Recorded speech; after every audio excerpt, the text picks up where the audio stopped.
बिस्मिल्लाहिर्रहमानिर्रहीम। अस्सलाम वालेकुम। कैसे हैं आप? उम्मीद करती हूँ कि आप बिल्कुल ठीक होंगे। मैं भी अल्हम्दुलिल्लाह बिल्कुल ठीक। तो व्यूअर्स, आज मैं आपके लिए बहुत ही मज़ेदार कढ़ाई की रेसिपी लेकर आई हूँ। ये मटन कढ़ाई बहुत ही मज़े की बनती है, आम कढ़ाइयों से हट के बनती है। आप अगर इस कढ़ाई को मेरे तरीके से बनाएंगे ना, तो आप अपना तमाम देगों की कढ़ाइयाँ कौरने सब कुछ भूल जाएंगे अगर आप इस कढ़ाई को मेरे तरीके से बनाएंगे। ये बहुत ही मज़ेदार और झटपट तैयार हो जाती है। तो शुरू करते हैं हम अपनी यूनिक तरीके से कढ़ाई बनाना। चूल्हे पे प्रेशर कुकर आती है। इसके अंदर मैंने ना 1 किलो ये मटन का गोश्त है, धो के रखा हुआ है, वो इसके अंदर डाल दूँगी।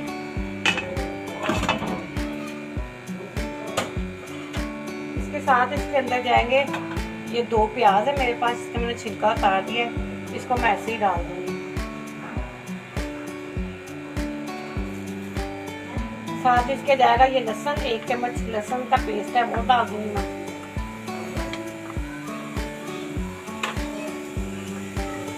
ये 2 बड़ी इलायचियाँ और 2 दालचीनी के पीस है छोटे, वो इसके अंदर डालेंगे।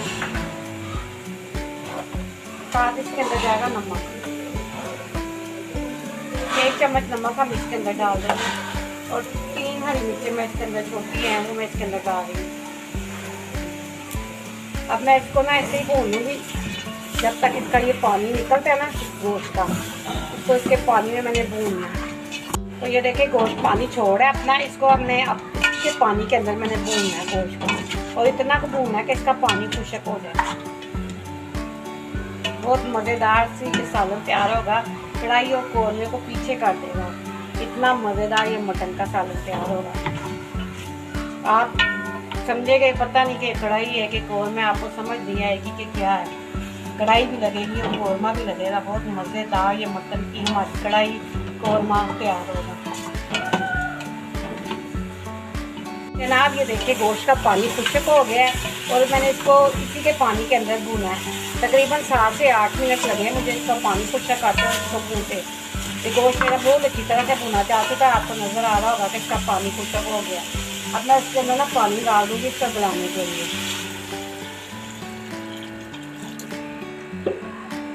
ये तकरीबन मैंने 1 किलो के करीब इसके अंदर पानी डाला है। इसके अंदर ये हमारा गोश्त ना गल जाएगा। तो प्रेशर कुकर को हम बंद कर देते हैं। बहुत मज़ेदार ये हमारा मटन का सालन तैयार होगा। तकरीबन 20 से 22 मिनट मैंने वेट को चलाना है, क्योंकि ये हमारा मटन है। मटन 20-22 मिनट में अच्छी तरह से गल जाएगा।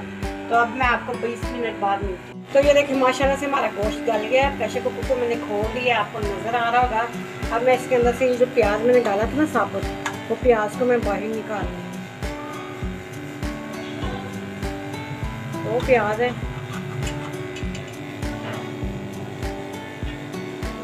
प्याज को ना हम मसाले में भून लेंगे। इतनी अच्छी तरह से हमारा ये गोश्त गल चुका है ना।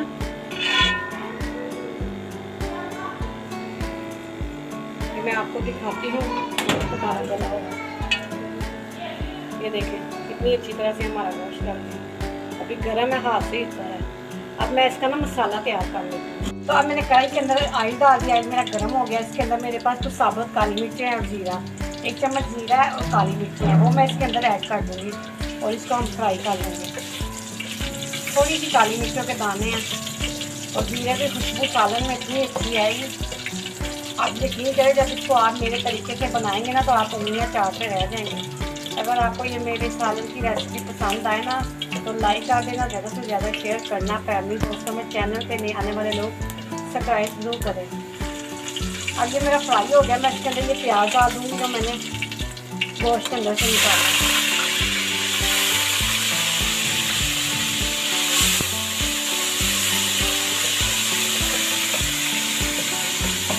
प्याज के अंदर जो पानी है ना, उसको छोड़ कर दिया सालन के अंदर। ये देखिए हमारा प्याज जो है ना फ्राई हो चुका है। ये देखिए इसके पीसेस भी हो गए, गला हुआ प्याज था, इसलिए साथ ही है ना किया है। अब मैं इसके अंदर डाल दूँगी अदरक और हरी मिर्चों का पेस्ट। ये 1 चम्मच अदरक और हरी मिर्चें मैंने ना इसको पेस्ट बना के रखा है, वो इसके अंदर डाल रही हूँ। 5 हरी मिर्चें हैं इसके अंदर, और ना 2 इंच का ना अदरक का टुकड़ा था, उसको मैंने पेस्ट कर दिया, वो भी मैं इसके अंदर फ्राई कर लूँगी। लहसुन नहीं मैंने डालना क्योंकि लहसुन मैंने पहले उसके अंदर डाल दिया है गोश्त के अंदर। आपने मुझे कमेंट्स में ज़रूर लिख के बताना है कि आपको ये मेरी मटन की रेसिपी कैसी लगी। तो जनाब ये हमारा फ्राई हो गया। मैं इसके अंदर डालूंगी टमाटर। ये 2 बड़े साइज के मैंने टमाटर काट के रखे हुए हैं, वो इसके अंदर डाल दूंगी।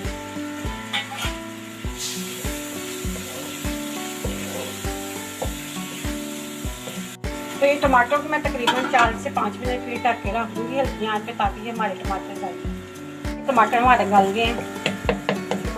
अपने ही पानी में मैंने इसको ना गलाया। टमाटरों के अंदर पानी बिल्कुल नहीं डाला, ये अपने ही पानी के अंदर गला। थोड़ा सा हम इसको ना पीस लेंगे ना चम्मच के साथ, ताकि ये जो मोटा मोटा थोड़ा सा भी है ना खत्म हो जाए।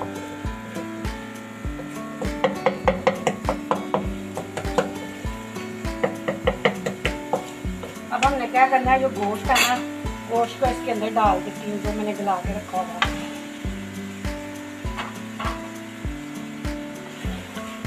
और गोश्त को मैंने टमाटरों के अंदर थोड़ा सा पका लेना है 4 से 5 मिनट, ताकि टमाटरों का जायका है ना और प्याज का सारा इसके अंदर ना रच जाएगा।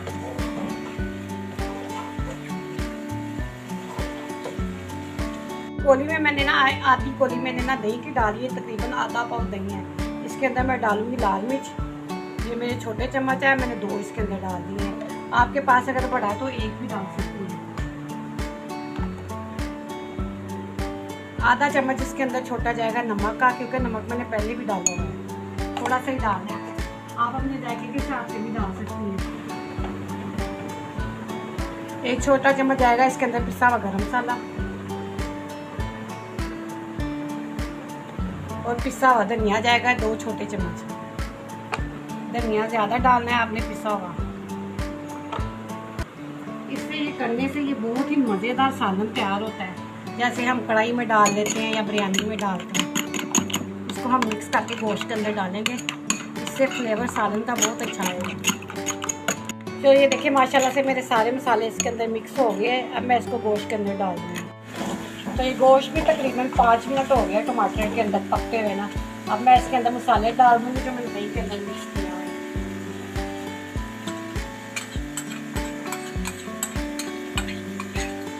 इतनी मज़ेदार ये हमारी मटन की कढ़ाई तैयार होगी। नए तरीके से ये कढ़ाई तैयार होती है।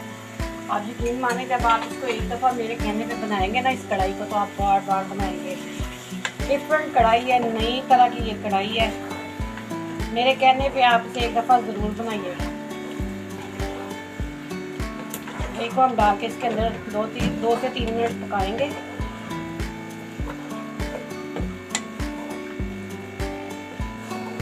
जो मैंने दही के अंदर मसाले डाल के इसके अंदर डाला है ना, तो आप यकीन माने जब आप खाएंगे ना तो आप उंगली अचारते रह जाएंगे। ये देखिए मैंने दही को गोश्त के अंदर डाल के ना तकरीबन 5 मिनट भूना है। आपको नज़र आ रहा होगा, ये देखिए इसका ऑयल ऊपर आना शुरू हो गया है। अब हमने क्या करना है, ये जो यखनी थी ना इसकी गोश्त के अंदर से निकली, वो मैं इसके अंदर डाल दूँगी। ये यखनी को हमने ज़ाया नहीं करना, इसके अंदर डाल के पकाएंगे। इससे ये होगा कि फ्लेवर बहुत अच्छा आएगा। अगर हम यखनी को ज़ाया कर देंगे या पी जाएंगे तो फिर वो गोश्त इतना मज़े का नहीं ये बनेगा। तो तकरीबन यखनी को मैं डाल के ना 2 से 3 मिनट तक पका देती हूँ। देखिए माशाल्लाह से मेरा सालन तैयार हो चुका है। ये मटन कढ़ाई ये देखिए ऑयल सेपरेट हो गया। मैं इसके अंदर डालूँगी गरम मसाला पिसा हुआ। 1 छोटा चम्मच इसके अंदर गरम मसाला पिसा हुआ डालेंगे, क्योंकि हमने पहले भी डाला था। तो इसके अंदर साथ जाएगा हरा धनिया। कढ़ाई हमारी तैयार हो गई। मैं आपको डिश आउट करके दिखाती हूँ। अल्हम्दुलिल्लाह माशाल्लाह से देखिए मेरा ना मटन की कढ़ाई तैयार हो गई है। ये देखिए इतनी खूबसूरत लग रही है। जब आप मटन की ये वाली कढ़ाई बनाएंगे ना तो आप बाकी सारी कढ़ाइयाँ कौन में भूल जाएंगे, अगर आप इसको मेरे तरीके से बनाएंगे। इतनी मज़ेदार ये मेरी कढ़ाई तैयार हुई है ना, मैं आपको दिखाती हूँ। हमारा गोश्त भी इतनी अच्छी तरह से टेंडर हो चुका है। ये देखिए माशाल्लाह से इतनी मज़ेदार है ना कि आप यकीन माने जब आप इसे एक दफ़ा बनाएंगे ना तो आप इसे बार बार बनाएंगे। तो अगर आपको ये मेरी मटन कढ़ाई की रेसिपी पसंद आए तो ज़्यादा से ज़्यादा लाइक कर देना, फैमिली दोस्तों में ज़्यादा से ज़्यादा शेयर करना, और चैनल पे आने वाले लोग नए आने वाले लोग इसे सब्सक्राइब जरूर करें, साथ ही साथ बेल आइकन के बटन को दबाएं ताकि मेरी आने वाली हर रेसिपी आप तक आसानी से पहुंच सके। इसके साथ ही मैं चाहूँगी आपसे इजाज़त, दुआओं में याद रखिएगा। अल्लाह हाफिज़।